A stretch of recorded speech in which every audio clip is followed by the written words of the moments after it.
সম্প্রতি সোহরাওয়ার্দী উদ্যানে সমাবেশে অসুস্থ হয়ে পড়ে যাওয়া জামায়াতে আমির ডাক্তার শফিকুর রহমানের হার্টে 3টি ব্লক ধরা পড়েছে। দ্রুত তার বাইপাস সার্জারির সিদ্ধান্ত নিয়েছে চিকিৎসকরা। বুধবার জামায়াতে আমিরের পিএস মোহাম্মদ নজরুল ইসলাম এই তথ্য নিশ্চিত করে বলেন, প্রাথমিকভাবে তাকে বিদেশ নেওয়ার বিষয়টি বিবেচনা করা হলেও শফিকুর রহমান নিজেই তা নাকচ করেছেন।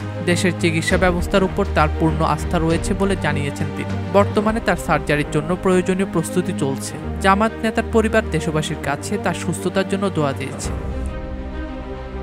গত 19 জুলাই জাতীয় সমাবেশের মঞ্চে হঠাৎ অসুস্থ হয়ে পড়লে জামায়াতে আমিরকে রাজধানীর একটি বেসরকারি হাসপাতালে ভর্তি করা হয়। পরে হাসপাতাল ত্যাগ করে ফলো আপে থাকেন তিনি।